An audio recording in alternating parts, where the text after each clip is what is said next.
Okay, so good afternoon, Groundswell. We've just about almost got some sunshine outside, but welcome to this session, Food First, the Ultimate Nature-Based Solution. I'm Dr. Laura James, and I work in the KT team, which is Knowledge Transfer at AHDB, and I'm also a 2025 Nuffield Farming Scholar. So I'm on a mission to find out how do we make nature markets work for farmers, and how do we deliver them alongside food production.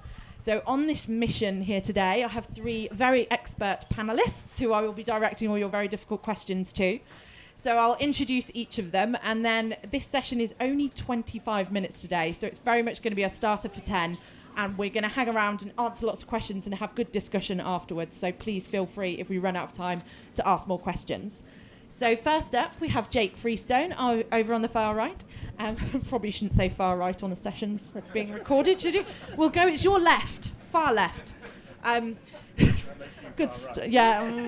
move on. So Jake is the farm manager at Overbury Enterprises, which is a mixed farm over on the Gloucestershire-Worcestershire border. It's 1,600 hectares, I believe. I've done my hectares and acres research. And Jake is very much a leading voice in the regenerative agriculture space. He's a founder and director of the Green Farm Collective, and they're a farmer-led group who are very much working to create transparent and fair nature markets and carbon markets for farmers. So next up, we have Emily Norton. So Emily is a Norfolk farmer. She also trained as a lawyer before swerving back to her roots in agriculture, where she set up Farm Foresight, and she's also become a voice in the nature, land use, and natural capital market space. So we're also very lucky that she's just been appointed our AHDB chair. So that's brilliant news for us all round. Next up, we have Rachel Manley-Davis. So Rachel is our head of environment on the technical side at AHDB. Rachel farms in North Wales on a mixed sheep and beef farm, correct? And she was the head of sustainability in her previous roles at, I will not say it in Welsh because that would be even worse than the far right comment, at Meat Promotion Wales. Excellent. And also at Kite Consulting. So why are we here today? We're really here to unpack the nature versus food production debate. I think often when we think about natural capital markets, we talk about offsetting, we talk about how do we mitigate others' environmental footprints. But really we want to talk about the narrative around how do we build resilience into our farming and food systems? How do we make this work for farmers, not just for others? So natural capital, I think I looked at the Groundswell programme this morning, and over 2 days there are 10 sessions on natural capital, nature-based solutions and ecosystem services. So thank you very much for coming to this one. I really appreciate it. But it shows that this is really a growing and fast-moving space, but it also means it's a confusing space and a space that we really need to make sure farmers' voices are heard and taken into account in. So natural capital markets essentially incentivise paying land managers above and beyond food production for the public goods and environmental benefits that they provide. But that definition really overlooks the fact that food production is an ecosystem service. So it literally is an ecosystem service. So we often forget that in this debate. So that's what we're here to discuss today. How do we change that narrative? How do we make sure that farmers and resilience building in our businesses is really, really central here? Okay, so first question. I'm going to use the sheet of doom so I don't miss any to you because we need to get this all the way. So I'm going to go to Jake first. So Jake, can you tell us a bit about what the Green Farm Collective are doing in the natural capital space to attract green premiums and make sure that it's working for farmers? Thanks, Laura. Yeah, it's a fascinating place that we find ourselves in at the moment. Farmers are uniquely positioned to offer an awful lot of benefit to wider society. The challenge we have is that we're very often price takers, so we are at the bottom of the pecking order when it comes to trying to market what we're doing.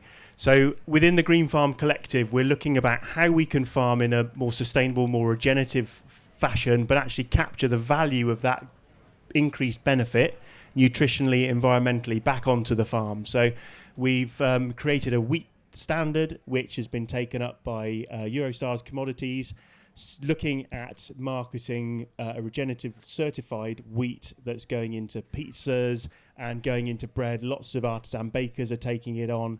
And it's actually increasing the value of that product back to the farm. So we're looking at something similar with wool, working with another company, Woven Beyond, to look at wool is something that is a fantastic product been lost and overtaken in the marketplace by synthetic materials. We're just finding out now how bad that is for the environment. Think microplastics and that sort of thing. And wool is particularly undervalued when we come to the cost of shearing versus the value of that at the moment. So we're looking about how we can increase that. So flour, huge commodity, wool less so, but important. And then also within the Green Farm Collective, we're looking at carbon and biodiversity as well, in a more tradable commodity, which again, very early days about how that kind of pans out. And on those green premiums, because the idea there essentially is that you're paying a premium price for those that are producing environmental goods and farming well alongside the production of that product.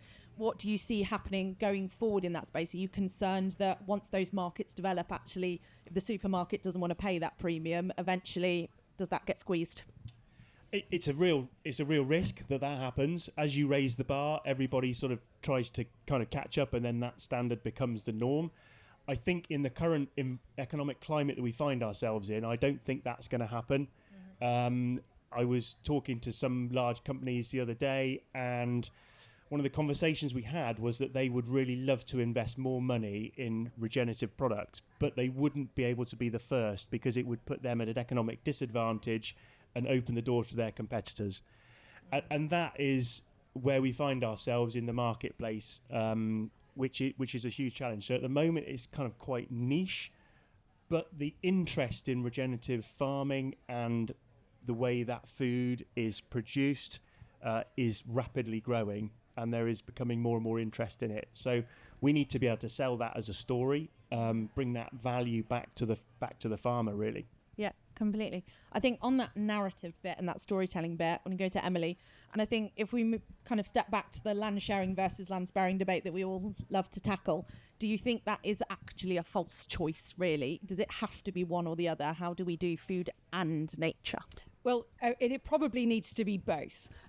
So unfortunately, in this space, there are no simple answers. And this is part of the problem of dealing with the system of farming that we all know and love and get involved in every single day, is that it's massively complicated. We've got all of these different variables going on, huge range of different decisions. And a lot of that, of course, there's science in that, but also it's emotion, it's farmer behaviour, it's all of that experience of knowing what to do, where and when. And if you're trying to pull out little elements of that to sort of sell as a data point into a supply chain, or, you know, say, well, this is what we mean when we do this, you sometimes lose the bigger picture by kind of focusing too much on those things. And so the simplicity of land sparing, when you say, okay, well, we're going to stop this complex thing, we're going to deliver against one metric, carbon, biodiversity, whatever it might be, you know, that unlocks investment, but in reality, what we need to be driving towards is the entire system of food production in a land sharing sense, and what we do from the land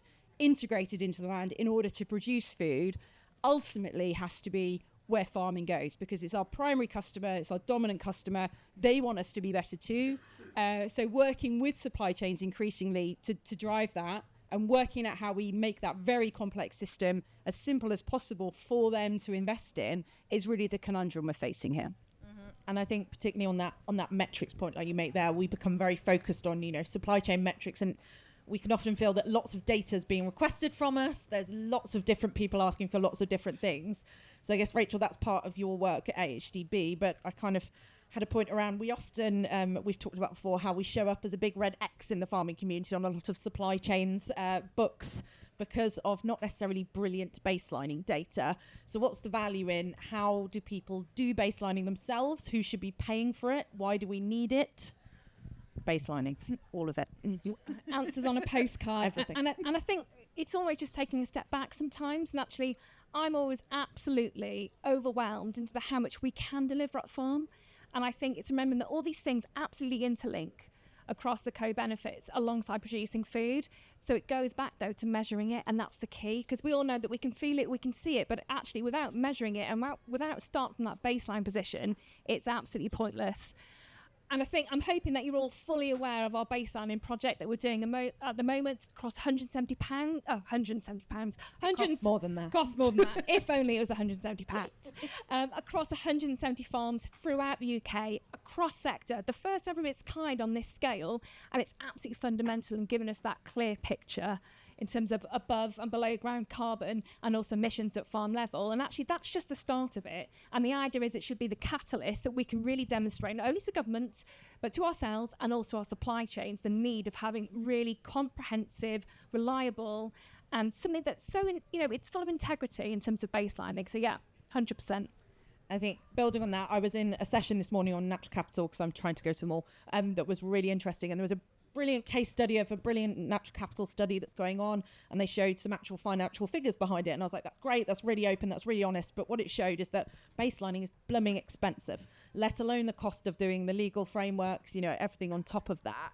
And actually, I guess I'd ask this to all of you, but who do you think should pay for that, and how do we democratize access to this? I'd say we're seeing a lot of big estates doing a lot of baselining, but that might just be my perception. So the controversial answer is that the farmer should be paying for it. And I say that because the most important use of that information is on farm. I think there's a feeling at the moment that you do the baseline in order to kind of meet the needs of somebody else.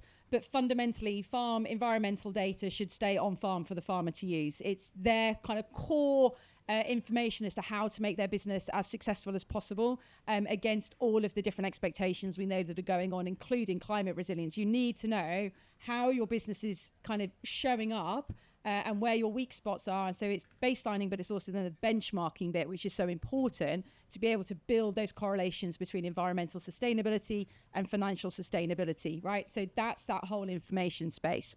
However, that's not to say that there are not lots of people out there who should be sponsoring farmers to do this. And that's where it's really interesting. So we can unlock this because unlocking it with supply chain collaboration or these kind of projects that AHDB has been involved in as well, is where you can begin to scale it. Because if it's just voluntary and you need kind of a few progressive farmers who are prepared to kind of say, yep, we want that information because we understand its value to us, you've got to begin to scale it and begin to normalize that information being available and also helping farmers understand how to make sense of it. So it's that bit of moving it on where collaborating with supply chains and government can become really important.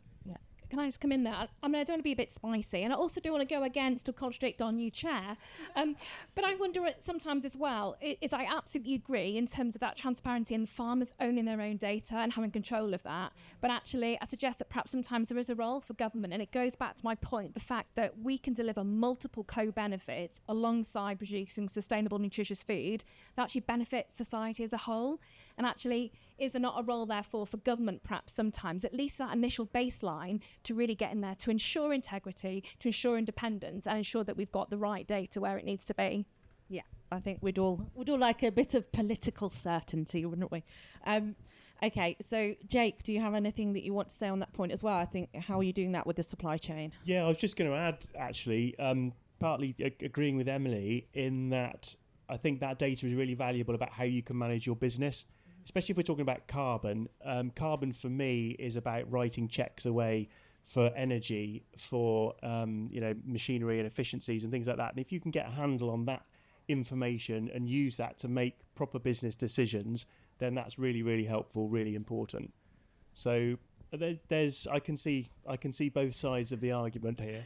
We like a debate. It's fine. There's no argument. It's down. All in agreement. So I think that narrative bit kind of comes across it, and that business point you've just made there is, I think we ran a series of natural capital events all across the country this winter, and actually the most interesting thing for me there was what people were saying who weren't currently involved in nature markets at all. And we had a lot of questions around almost, I'm a food producer, I'm not a nature producer, this isn't for me. And in your opinions, how do we change that narrative to show people that no, selling into the market might not be for you, but baselining and investing in the resilience of your farm 100% is? And how do we split those two things up and get people on board? Who wants to start? Go on. Well, I was just going to say that if we are looking at how our businesses can be more resilient, then I think the more, and this year is probably going to sort the wheat from the chaff, literally. is to be able to get our hands on this sort of information to work out what we do, what the impact of that are. Data gathering is really important. Using some technology to gather that is going to be hugely important going forward. But it's one of the things I kind of regret that we didn't do enough of when we first started on our regen journey 10, 12 years ago, was that we didn't do enough baselining at that point to see where we are kind of a decade on from there. So gathering data, gathering information enables you to unlock lots of different levers. So that's where we'd go. Emily? I think the other big picture thing that's going on here is the way that this stuff is showing up for corporates as well. And so how these conversations are being had in corporate boardrooms to say, as you said, when we start to add this up, farming looks like a problem because we're only measuring certain things and those things aren't, well understood. So getting better information at farm level is really important.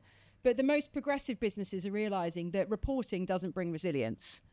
Like, you have to be building resilience through your supply chain in order to ensure that in climate affected years, that then progress has happened. So I was at a conference recently and it was talking about, a particular speaker was talking about securing cocoa out of West Africa.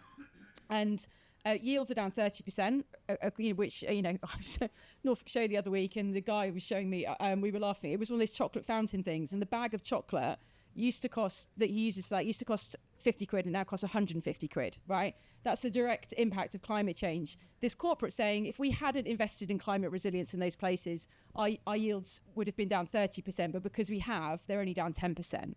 So, and that you kind of think here, okay, well, we're not really at risk of climate change, but that's also our competitive advantage because our supply chains need to know that they can source produce to sell to consumers from farms who are climate resilient. And so it's moving the whole conversation on from this it's about data bit to it's about resilience. And how are we building an ecosystem of trust between farmers and retailers and processors and consumers that means that we can continue to meet their expectations going forwards?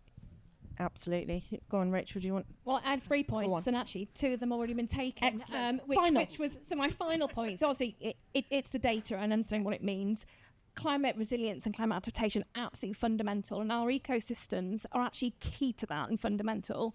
My third and final point really was about it's actually going back to farmers, and it's making sure that you understand then what the benefits are to your business, and not only from a climate resilience, but actually from a productivity and therefore from a profitability point of view. And I think that's actually how you win hearts and minds. Couldn't agree more with those brilliant 3 points from one of you. So I guess on a point that you picked up on there, Jake, really about this high baseline problem. So that was another thing we discussed at length, I think, across this year, is really those that have been delivering public goods and environmental goods for a long time, and you've got really good systems and really good farms, and you are very resilient already. The additionality problem of natural capital markets, whereby they're looking for an uplift. Actually, if you've already got that high baseline, or you haven't historically baselined and now you baseline and you're actually pretty goddamn good, how do we tackle that? And is the answer there simply you're more resilient and that's the win?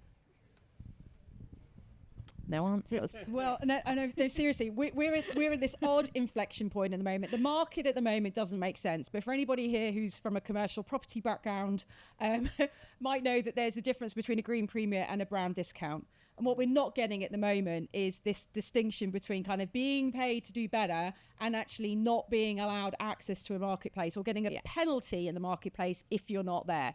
Now, all of this direction of travel makes more sense if you've got a floor in the market. And you can see how, boring property analogy, energy performance certificates make the case for sustainability investments in let property, right? We haven't got a similar system in food production that kind of puts that floor in the market that drives performance. So you continue to have this kind of early mover, this perception of early mover disadvantage. However, the more we go into this space, the more climate impacted we are in production, the more the advantage of resilience is going to show up. Yeah. And so I kind of think that if you're there and you're at the front of the pack, keep going.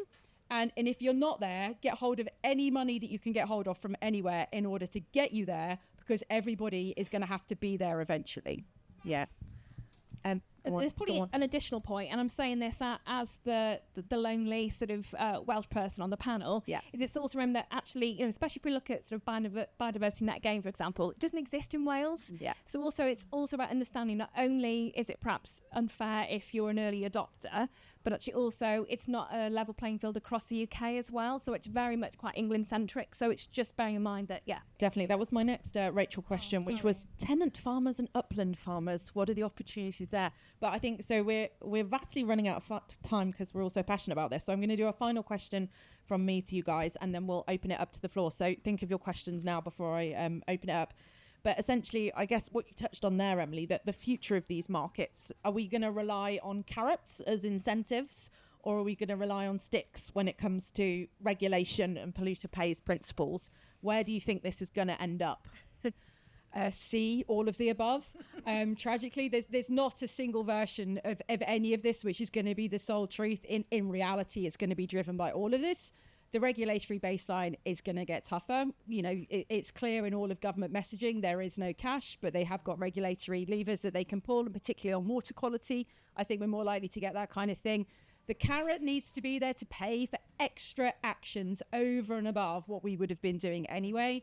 What we need to be doing anyway is focusing on the resilience of our supply chains and what we can produce into that, because that is our core function as farmers, and why I bang on about this constantly. The food is the ultimate nature-based solution, because that's not, that's the bread and butter of what we need to keep our focus on as an industry, because it's critically important that we don't lose sight of that in this very complex, vulnerable, uncertain future that we're leaning into. We can't lose sight of that core mission.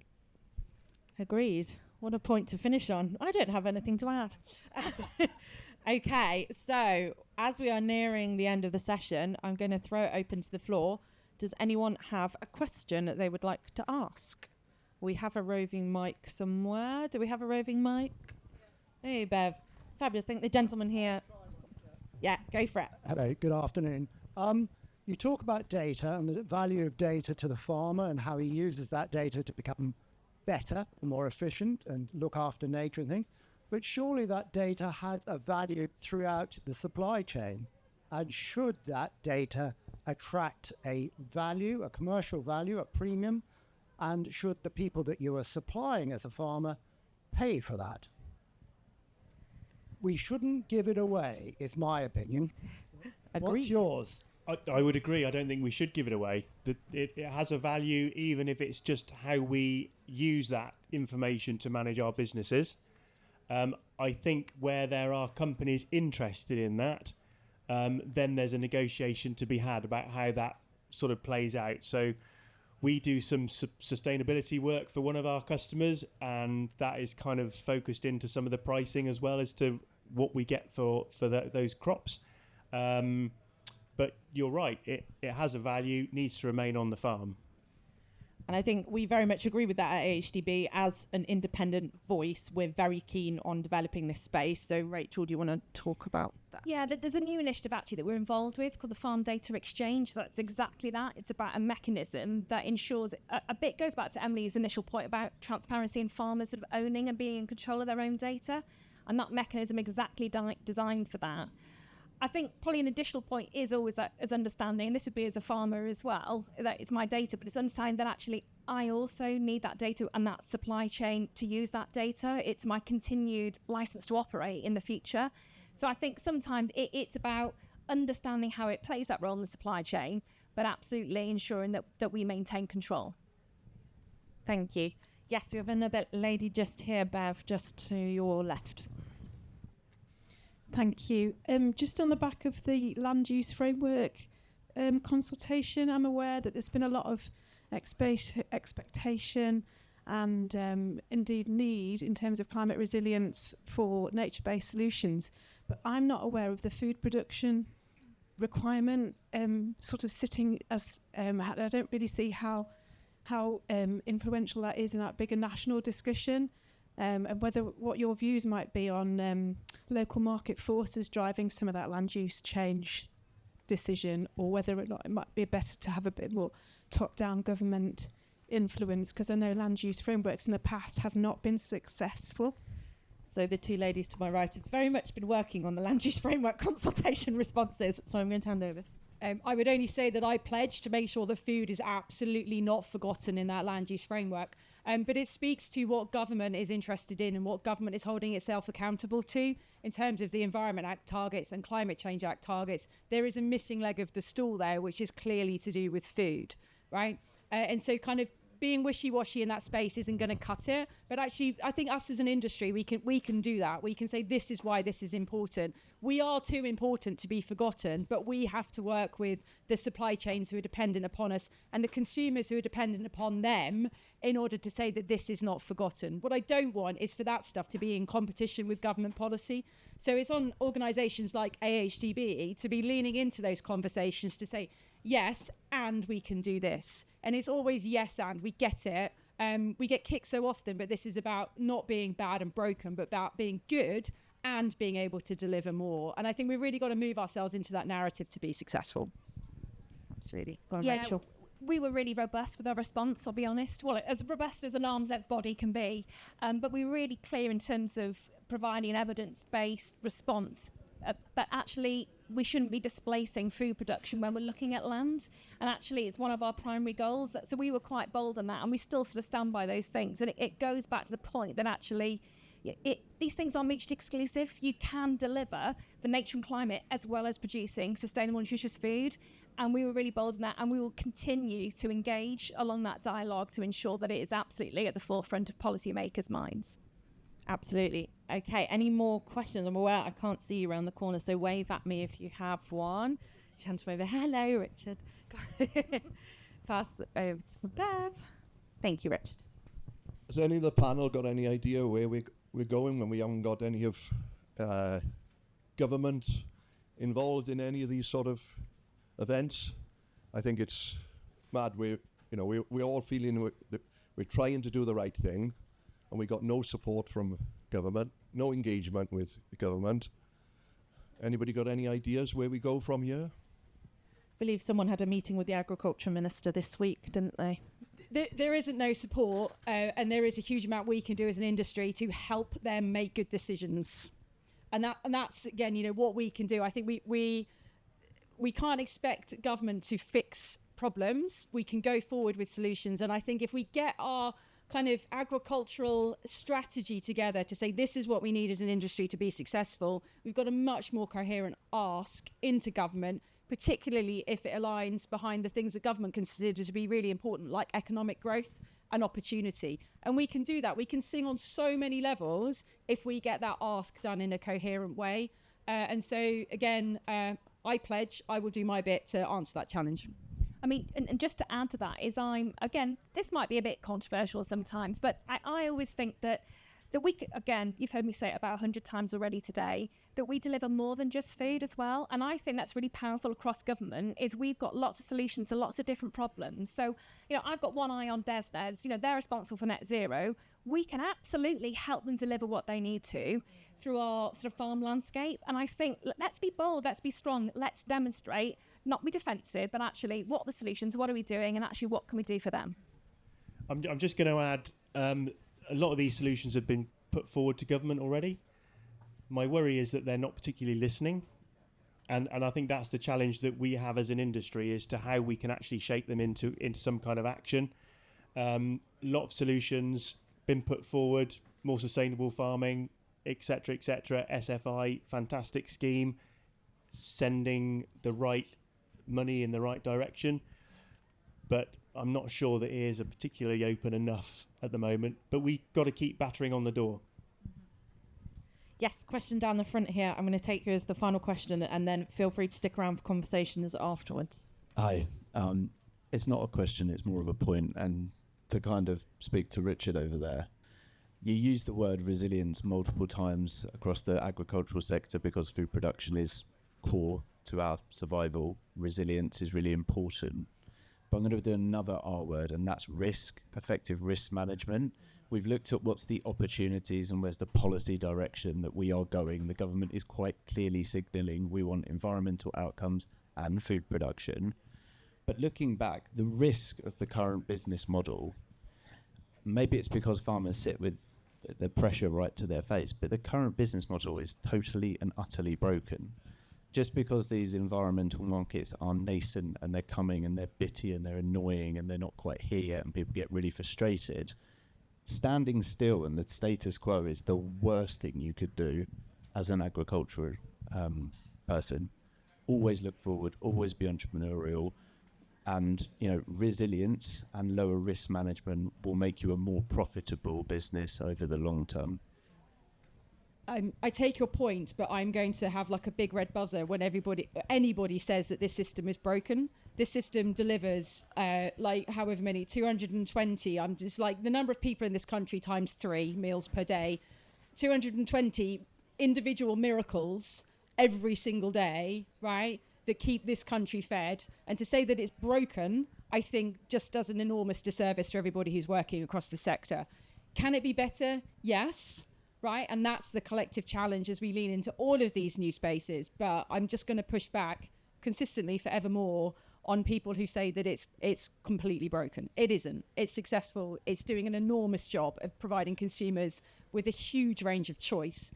But we need to evolve. I take your point there completely. And we've incentivized a different thing for a long time. Completely. So that's what drives the market, isn't it? So I think that's a brilliant conversation starter to carry on afterwards. I feel like you're going to have a good chat. So I just wanted to say thank you very much to our panelists today, and thank you very much for coming, and big round of applause.